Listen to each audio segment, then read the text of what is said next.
ఉగాది నుండైనా కోటీశ్వర్లవ్వాలనే కలను నెరవేర్చుకోండి. వెంటనే జేకేఆర్ గురువు గారికి కాల్ చేసి అపాయింట్మెంట్ తీసుకోండి. నమస్తే రమ్మగారు. నమస్తే జయ. ఏదైనా పెద్ద స్టోరీ చెప్తారండి? కొంచెం పెద్దది, ఒక భాగమే. అవునా? బక్క గుర్రం కథ చెప్తాం. ఓ, గుర్రం పేరు బక్క గుర్రం కానీ అది బక్కగా ఏమి ఉండదు, పేరు అలా ఉంది అంతే. పూర్వం జంబూ ద్వీపంలో తాళధ్వజం అనే ఒక నగరానికి ఒక రాజుగారు ఉండేవాడు. ఆయనకి మాధవర్మ అని ఒక కుమారుడు. పెళ్ళిడికి వచ్చాడు అబ్బాయి. ఎంత అందగతిని చూపించినా ఈ అమ్మాయి అందంగా లేదా, అమ్మాయి అందంగా లేదని పెళ్లికి మాత్రం ఒప్పుకునేవాడు కాదు. బోడు సంబంధాలు చూస్తూ ఉండేవారు, కుదరలా ఏమి. అయితే ఒకనాడు అతను హిమాలయాల్లోని గంధర్వలోయలోకి విహారానికి వెళ్ళాడు. వెళ్తే అతన్ని ఒక అమ్మాయి పిలిచింది. ఒక ఆవిడ కనపడింది అతనికి, ఒక గంధర్వకాంత, దేవకన్యలాగా ఉంది. రాకుమారా అని పిలిచి, నువ్వు వివాహం చేసుకోవటానికి నా స్నేహితురాలు ఒక అమ్మాయి ఉంది. ఈ అమ్మాయి ప్లక్షద్వీపం అని ఒక ద్వీపానికి, వీళ్ళు జంబూ ద్వీపం కదా, అది ఇంకో ద్వీపం అనమాట. ఆ ద్వీపంలో దీప్తిపురం అనే ఒక నగరం ఉంది. ఆ రాజకుమార్తె సులోచన చాలా అందగత్తె, నీకు సరైన జోడు. ఆ అమ్మాయిని పెళ్లి చేసుకో. అక్కడికి వెళ్ళాలంటే నువ్వు ఎలా వెళ్తామంటే, మీ అశ్వశాలలో ఒక బక్కటి గుర్రం ఉంది. బక్క గుర్రం అన్ని గుర్రాల్లోటి సన్నగా ఉంటుంది. దాన్ని వేసుకుని ఆ బక్క గుర్రం దగ్గరికి వెళ్ళు. ఆ బక్క గుర్రంతో నువ్వు ప్లక్షద్వీపం చేరగలుగుతావు. ఓకే. వివాహం అయిన తర్వాత నువ్వు అమ్మాయిని తెచ్చి పెళ్లి చేసుకో.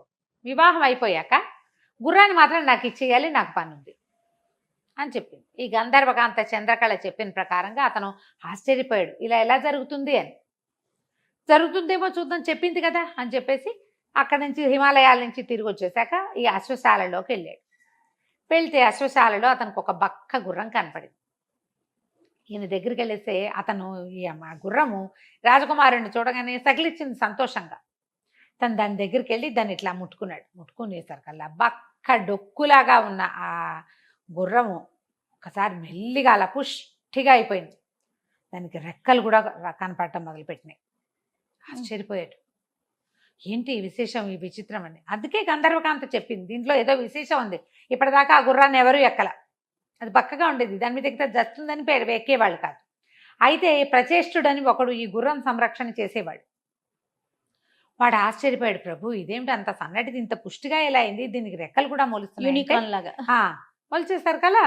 ఇతను ఏం చెప్పాడంటే, నాకు ఒక గంధర్వకాంత కనపడింది, వాడి పేరు చంద్రకళ, లక్షద్వీప రాజకుమార్తెని పెళ్లి చేసుకోమని చెప్పింది, అందుకని ఈ గుర్రాన్ని తీసుకెళ్ళమంది అనగానే నేను కూడా వస్తాను అన్నాడు. అంటే సరేనని ఇతను గుర్రం మీద ఎక్కితే వాడు గుర్రపు తోక పుచ్చుకున్నాడు. గుర్రపు తోక వాడు పుచ్చుకుని వేళ్లాడుతూ ఉండగా ఆ గుర్రంతో సహా ఎగిరి వచ్చి ఇతను ఆ ప్లక్షద్వీపానికి చేరాడు. అమ్మాయి ఏం చెప్పిందంటే, దీప్తిపురం వెళ్తే నువ్వు గంధిని అని ఒక పువ్వులు అమ్మే అమ్మాయి ఉంటుంది, గంధిని దాని పేరు, దానికి వెళ్ళి నేను చెప్పానని చెప్పు, అది నిన్ను సులోచన దగ్గరికి తీసుకెళ్తుందని చెప్పింది. ఇతను ఏం చేశాడు, మెల్లిగా ఈ పువ్వులు అమ్మే ఆ అమ్మాయిని వెతికాడు. ప్రచేష్టుడు కూడా ఇతనితో పాటే తిరుగుతున్నాడు. ఆ గంధిని దొరికితే ఇతను చంద్రకళ చెప్పింది, ఇట్లా సులోచనను వివాహం చేసుకోవటానికి వచ్చాను నేనంటే, అయ్యో నిన్నే రావాల్సింది, నిన్ననే రాజకుమార్తెకి వివాహం నిశ్చయమైంది, కాశీ రాజకుమారుడు విద్యాధరుడితోటి వివాహం ఫిక్స్ అయింది అనగానే ఇతను ఆశ్చర్యపోయాడు. అయ్యో ఇదేంటి, నేను ఇలా చేశాను, వెంటనే అమ్మాయి చెప్పగానే చేయలేదే పొరపాటు చేశానంటే, ప్రచేష్టుడు అన్నాడు, పోనీ కనీసం పెళ్లి కుమార్తెను చూడనైనా చూద్దామ్మా యువరాజా అంటే, ఈ గంధిని ఏం చేసింది, వీళ్ళిద్దరిని ఆ రాజకుమార్తె ఉండే ఉద్యానవనానికి రహస్యంగా తీసుకుపోతే ఈ గంధిని చెప్పింది, ఇతన్ని వివాహం చేసుకోవడానికి వచ్చాడు జంబూ ద్వీపపు యువరాజు. ఆ అమ్మాయికి ఏమో ఇతను నచ్చాడు. దుఃఖం వేసి, అయ్యో వివాహం నిశ్చయమైపోయింది, అయినా గంధిని ఇతనే బాగున్నాడే, రేపు పెళ్ళనుకో, నేను వివాహ మండపంలో అతను కంకణాలు అవి కట్టే సమయంలో లేచి నిలబడతా కదా, అప్పుడు 2 చేతులు ఎత్తేస్తా, ఇతను వచ్చి గుర్రం మీద నన్ను ఎగరేసి పొమ్మను, పెళ్ళిలో నుంచి మాయమైపోదాం అని చెప్పేసరికల్లా ఒప్పుకున్నాడు. మాధవర్మ ఒప్పుకున్నాడు దానికి, పెళ్లిలో నుంచి ఆ అమ్మాయిని ఎత్తుకుపోవడానికి. అప్పుడు కూడా ఎత్తుకుపోతుంది. అప్పుడు అతని దగ్గర గుర్రం లేదు, గుర్రాన్ని ఎక్కడో పెట్టొచ్చారు, ఆ గుర్రం మీద వచ్చి తీసుకుపోవాలి. తెల్లవారితే పెళ్ళి. ఒకరోజు ముందు వచ్చినా కొంచెం బాగుండేది. సరే ఏమన్నాడు, సరే ఒప్పేసుకున్నాడు. ఒప్పుకున్నాక మర్నాడు ఉదయం ఊరంతా హడావిడిగా ఉంది.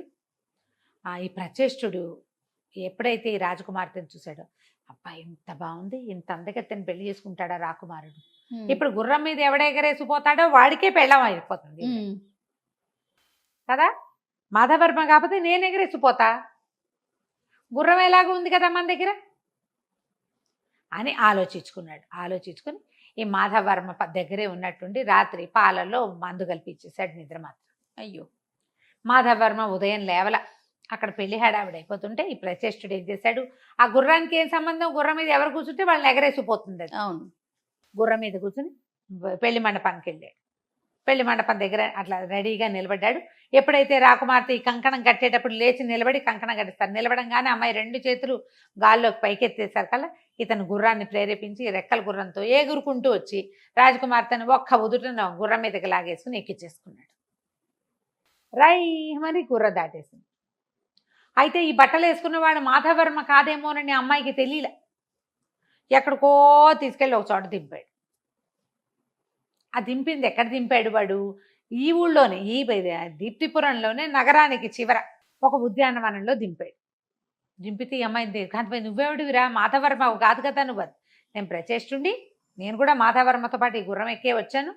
ఇప్పుడు నువ్వు మాధవర్మ నిద్రపోతున్నాడు, నువ్వు నాతో ఉన్నావు, నన్నే పెళ్లి చేసుకోవాలన్నాడు. అమ్మాయి ఏం చేస్తుంది, ఆడ కళ్ళ నీళ్ళు పెట్టుకుని అయ్యో ఎంత పొరపాటు చేశాను, అటు ఇటు కాకుండా పోయానే అని బాధపడి ఏమంది చేతి నుంచి రత్నాల కంకణం ఒకటి ఉంటే తీసి చేతిలో పెట్టింది. సరే ఏం చేస్తావు, అతనంటే రాజకుమారుడు, నువ్వు గుర్రాల సాలలో ఉండేవాడివి, ఇవి తీసుకెళ్ళి పుస్తలు అవి చేయించుకురా, పెళ్లి చేసుకుందామని తెలివిగలదు. అనగానే వీడేం చేశాడు, వాడి బ్రెయిన్ ఏం పని చేస్తుంది, వాడు ఏ జాతికి సంబంధించిన వాడు ఆ జాతికి సరిపడా ఐడియాలే వేయగలుగుతాడు, అంతకంటే తెలియదు వాడికి. ఒక మోసం చేయగలడు, మోసాల మారిగా వాడు ఉండలేడు. వాడేం చేశాడు, ఈ రత్నాల కంకణాన్ని చేత్తో పుచ్చుకుని ఊళ్ళోకి తీసుకుపోయాడు. దాని మీద రాజకుమార్తె పేరుంది, అది ప్రత్యేకంగా రాచనగర్లో వాడే వస్తువు. ఎప్పుడైతే ఇతను బంగారపు కంసాల దగ్గరికి వెళ్ళాడు, కంసాలు నిర్ఘాంతపోయి అయ్యో రామ ఈ వస్తువు మనం కరిగించడం ఏమిటి, ఊళ్ళో కంసాలకి తెలిసిపోతుంది కదా, ఆడక్కడి ఉండండి బాబు కరిగిస్తాను అని కూర్చోబెట్టి బయటికి వెళ్ళి వాకిట్లో ఉన్నవాడు ఏమన్నా వరే భటుల్ని కేకేసుకుని వీడెవడో దొంగ వెధవా అని పిలిపించేశాడు. రాజభట్లు వచ్చారు. రాజకుమార్తెను ఏం చేశావంటే లబోదిబో అక్కడి నుంచి ప్రచేష్టుడు ఒప్పుకున్నాడు, ఇలా చేశానని ఒప్పుకున్నాడు. ఒప్పుకుని అక్కడ ఉద్యానవనంలో దించాను రాకుమారిని అని చెప్పాడు.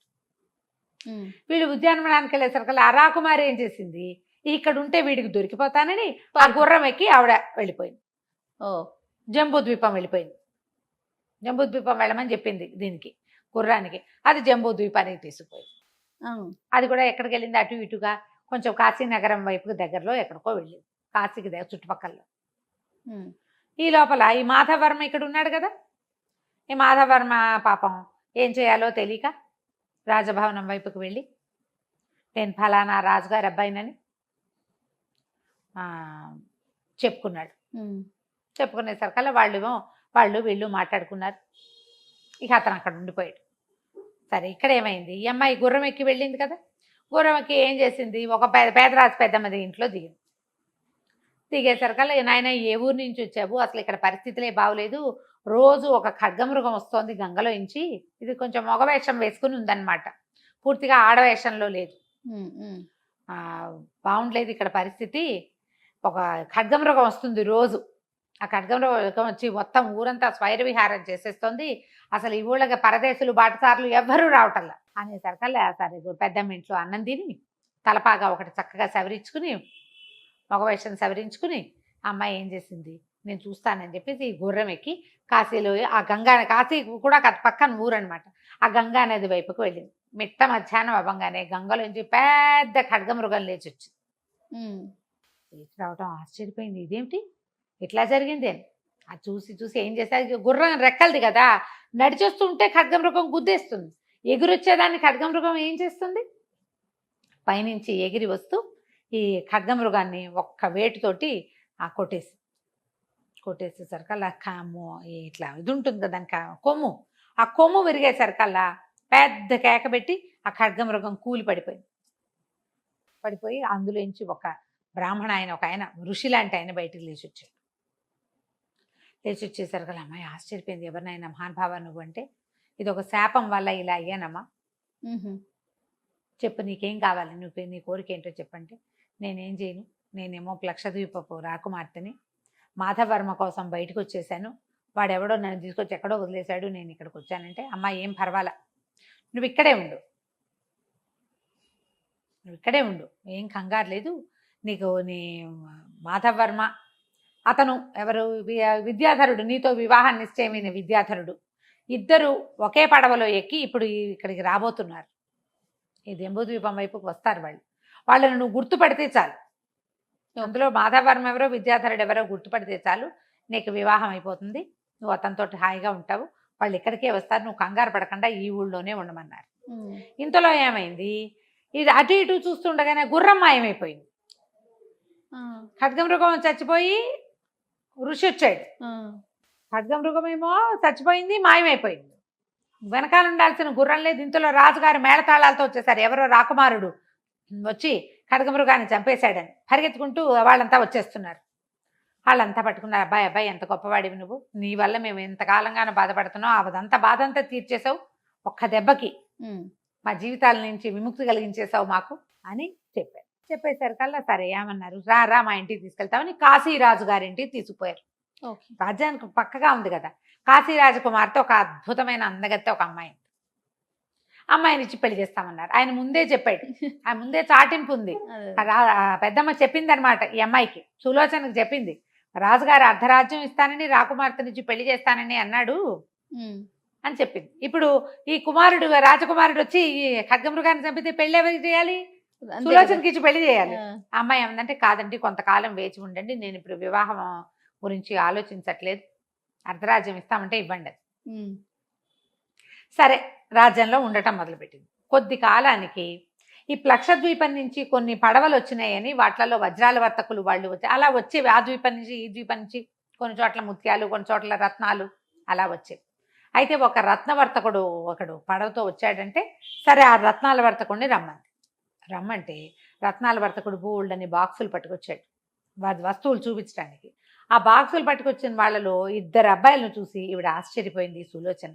ఒకడేమో మాధవవర్మ లాగా ఉన్నాడు, ఒకడేమో విద్యాధరుడు లాగా ఉన్నాడు. వాళ్ళిద్దరూ ఎందుకు ఇతని దగ్గర బాక్సులు మోస్తున్నారో తెలియలే, కానీ వాళ్ళని గుర్తుపట్టింది.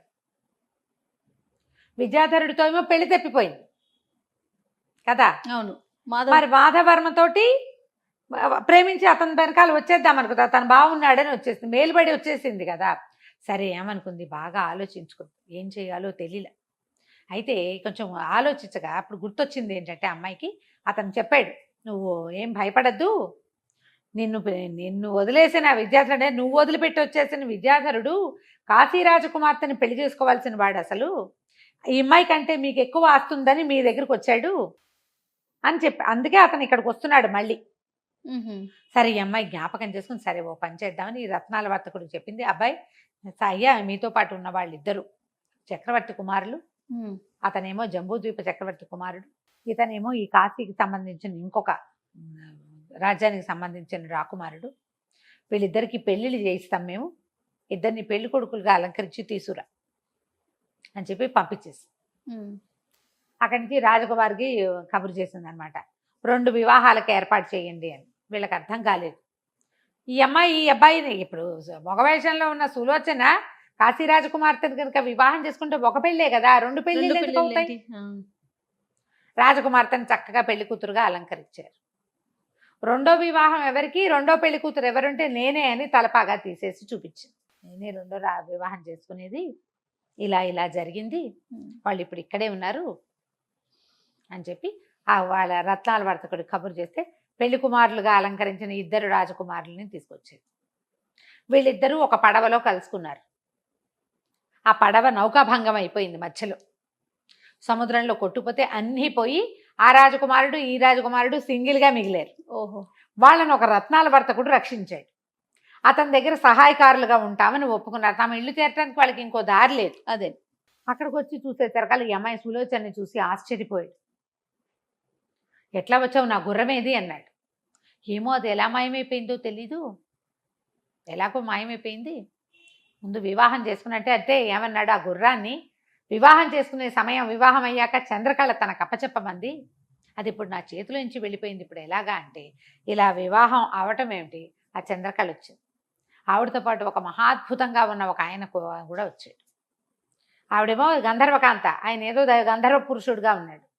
ఆవిడ నవ్వుతూ చెప్పింది, ఇదిగో నీ బక్క గుర్రం అని అనగానే, ఇదేమిటి ఏం జరిగింది అంటే, మేము గంధర్వులము, ఒకనాడు మేమిద్దరం కలిసి వ్యాఖ్యాలకు వెళ్తుంటే బాగా నవ్వుకుంటున్నాము. పక్కన ఒక ఋషి ఒక ఆయన తపస్సు చేసుకుంటున్నాడు. నేను విపరీతంగా నవ్వాను. చంద్రకళ ఉషు ఉషు తపస్సులు ఉన్నారని అన్నది, కానీ వినలేదు. నేను వినకుండా నవ్వుతూనే ఉన్నాను. నా నవ్వు వినేసరికల్లా తపస్సు చేసుకుంటున్న ఋషి, గుర్రంలా సకిలిస్తావేమిట్రా, ఇట్లా ఆ సకిలింపు ఏమిటి, ఆ నవ్వేమిటి, గుర్రంలా మారిపోమని చెప్పించాడు. ఉమ్. నేను కూడా ఊరుకోలేదు. తపస్వి అయ్యుండి నువ్వు ఖడ్గమృగంలాగా ఈ పొడిచే గుణం ఏంటి నీకు, ఉమ్. ఎవరో నవ్వారని ఊరుకోవా, నువ్వు కూడా ఖడ్గమృగాన్ని అయిపోమని చెప్పించాను. ఓహో. ఆయనేమో మృగం అయిపోయాడు, నేనేమో గుర్రం అయిపోయాను. ఆ. నేను దేవయోనిని, నా మీద ఎవరు ఎక్కకుండా ఉండటం కోసం నేను బక్కవాడిగా ఉండిపోయాను. మేమిద్దరం ఒకళ్ళనొకళ్ళు మళ్ళీ కలుసుకోవాలంటే ఎవరైనా ఈ ఖడ్గమృగాన్ని సంహరించాలి నా మీద ఎక్కి. ఉహు. అది శాప విమోచనంగా పెట్టుకున్నాము. అందుకని నేను ఇలాగా జంబూద్వీపంలో బక్క గుర్రంగా పుట్టానని చెప్పాడు.